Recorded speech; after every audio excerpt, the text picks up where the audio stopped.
So, if you've crept through my YouTube channel, you've probably seen that I've made a lot of flat earth videos.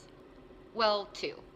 But to be fair, in most people's opinions, that's too many. At the beginning of 2017, I was exposed to this whole concept that people believe the earth is flat. Still, in the 21st century. What you should know about me is that I try extremely hard to keep an open mind about everything. And that's not because I'm gullible and I'm willing to believe anything I hear. It's because I'm curious about how other people came to those conclusions. It helps me learn more about them and more about human psychology. For example, I can meet an old lady who tells me that Jesus is going to save my life. And about that, I'm a little skeptical. But I listen to what she has to say so that I can try to get to the bottom of what would make her feel like that is true.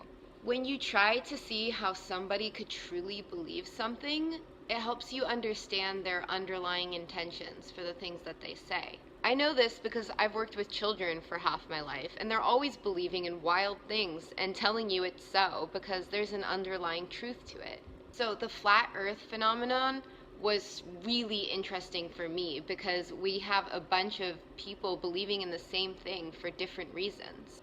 I met religious flat earthers, atheist flat earthers with less than a high school education, and flat earthers who had studied astronomy. I went deep into the rabbit hole with this one, guys, and I came out of it. This is why.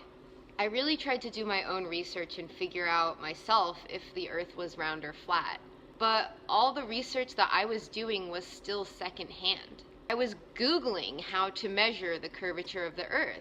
I was finding experiments that other people did to help me mathematically calculate things. And honest to God, or whatever you believe in, I didn't understand it. And there's nothing wrong with that. So my math comprehension skills aren't as talented as my other skills.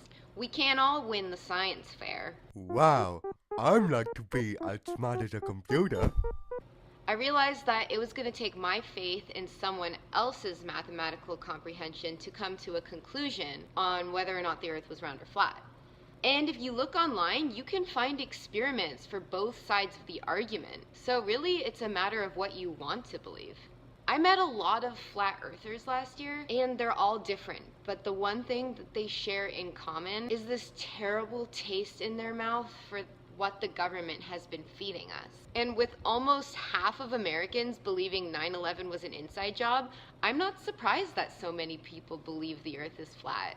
It takes some serious brain work to try to calculate the movement of the earth, the stars, and all the little details which have gone into making that discovery. So really, it's a matter of which mathematicians you put your faith into. And that's not to say that me and all of the rest of Americans are dumb. The President of America! But really, it's a matter of which keywords you type into the box. So I asked myself, why the f does it even matter? And it didn't matter. Thanks to the flat earth theory, I realized that I still truly in my heart don't know where I am. But I guess I just don't care. As long as I'm good to this planet, no matter what shape it is, it'll be good to me. And in a couple decades, my soul is going to be flying out of this like a G6. Maybe from up there, it'll be able to see what shape the planet is. But I doubt it'll even care then. So thanks, Flat Earth, for giving me one hell of a trip. But I've got more important things to do on this planet than measure its curvature when nobody's going to believe me anyways. That's what I thought!